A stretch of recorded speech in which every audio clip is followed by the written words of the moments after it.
저는 가장 무서운 병 하나를 꼽으라면 바로 뇌졸중이라고 말을 합니다.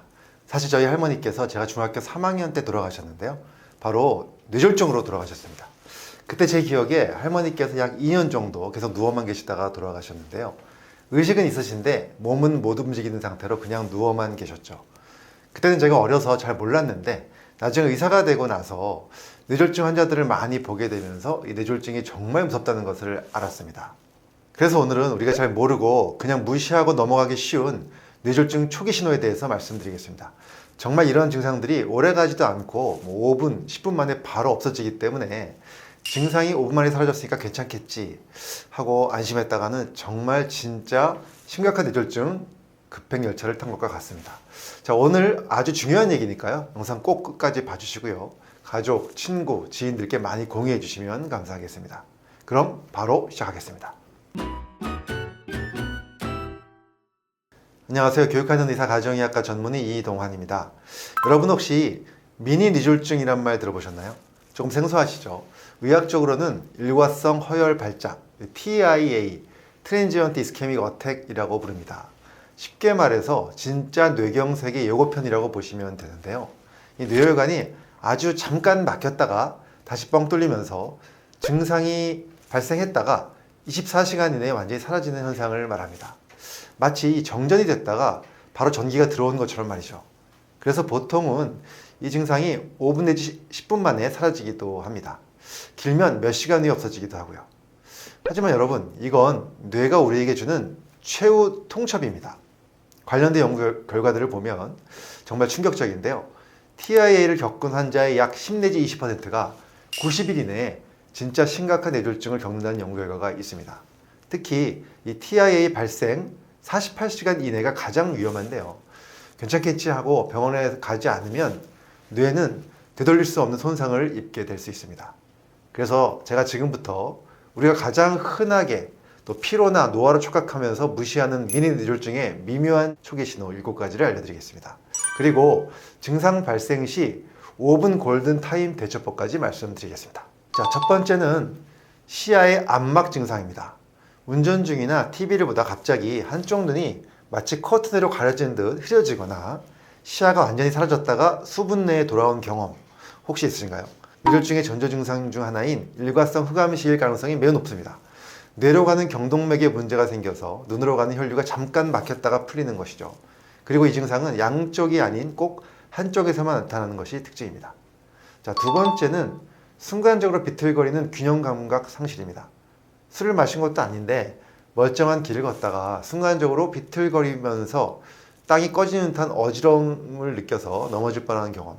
특히 어지러움과 함께 손발저림 등이 동반된다면 이것은 소뇌나 뇌간 쪽 혈류 문제일 수 있습니다. 중년 이후에 갑자기 생긴 어지러움증을 단순히 빈혈로 치부하시면 절대 안 되고요. 뇌졸중 초기 증상을 꼭 의심해야 합니다. 자, 세 번째는 갑작스러운 언어 장애인데요.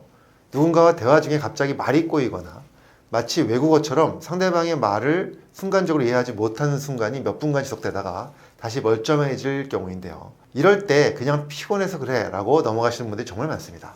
특히 이름 말하기가 잘 안 되거나 단어가 기억이 나지 않는 증상이 나타날 수도 있는데요. 뇌의 언어 영역이 잠시 마비된 것입니다. 자, 이제 네 번째인데요.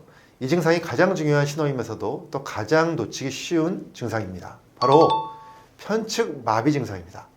특정 신체 부위, 손이나 발, 또 얼굴이 갑자기 뻣뻣하거나 힘이 빠졌다가 흔적 없이 완전히 회복되는 경우인데요.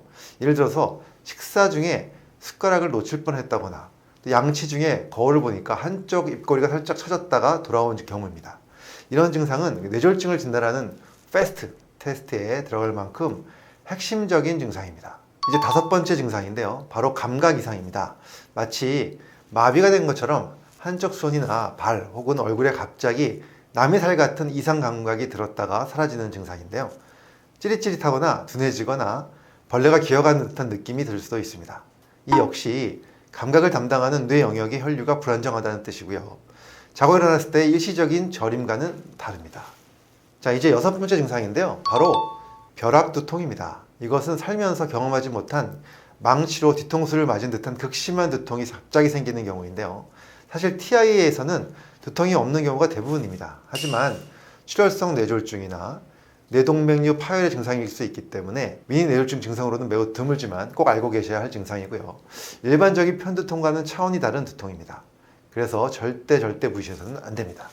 이제 마지막 7번째 증상은 바로 기억 상실입니다. 가끔 일시적 전반적 기억 상실과 유사하게 갑자기 내가 어디 있는지 뭘 하고 있었는지 인식이 멈췄다가 돌아오는 단기적인 혼란 상태를 겪는 경우인데요. 몇 분 동안 가족이나 주변 상황을 인지하지 못했다면 이는 뇌의 인지기능 영역에 문제가 생겼다는 심각한 신호입니다. 그래서 이것은 TIA에서 흔한 증상은 아니지만 꼭 진료를 받고 확인을 하셔야 하는 증상입니다. 자, 지금까지 미니 뇌졸중 증상 7가지 말씀드렸는데요. 이제는 미니 뇌졸중 발생 시 골든타임 5분 대처법에 대해서 3가지로 간단하게 말씀드리겠습니다. 일단 지금까지 말씀드린 증상이 나타났다면 절대로 무시하고 넘어가면 안 됩니다.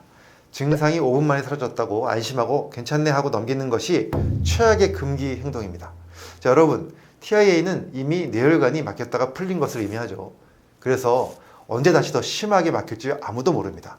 증상이 사라지더라도 즉시 응급실로 가셔야 합니다. 그리고 병원에서 정확한 검사를 통해서 진짜 뇌졸중 위험도를 평가받고 약물 치료를 시작해야 진짜 무서운 뇌졸중을 막을 수 있습니다. 그리고 두 번째는 병원에 도착하기 전까지 환자를 안정시키는 자세와 환경인데요. 환자에게 증상이 나타났다면 일단 편안하게 옆으로 눕혀주시는 것이 좋은데요.